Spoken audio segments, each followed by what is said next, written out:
Un nouveau bastion de l'influence française en Afrique de l'Ouest vient-il de tomber? Depuis des décennies, la présence militaire française dans cette région, héritée de partenariats stratégiques post-indépendance, est un sujet sensible. Et après le Mali, le Burkina Faso et le Niger, c'est désormais au tour des troupes françaises basées au Sénégal de se retirer. Depuis 1974, les forces françaises du Cap-Vert, comptant jusqu'à 1200 hommes, étaient stationnées dans la péninsule du Cap-Vert, la région de Dakar.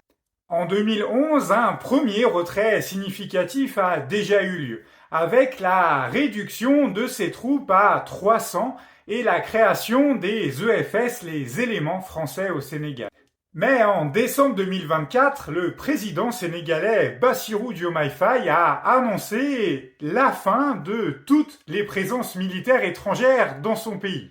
Cette décision s'inscrit dans une volonté d'affirmer la souveraineté nationale et de répondre aux mobilisations populaires, notamment celle de la jeunesse sénégalaise qui se mobilise depuis des années contre la présence et l'influence française et occidentale dans son pays. Ces enjeux sont d'ailleurs au cœur de mon roman Les Sables de la Teranga. À travers une intrigue haletante débutant dans l'intimité d'un club de lutte de Pikine, en banlieue de Dakar, je vous emmène découvrir les luttes politico-spirituelles des jeunesses sénégalaises et maliennes. Les Sables de la Teranga est donc un polar plus que jamais d'actualité. Alors, bonne lecture!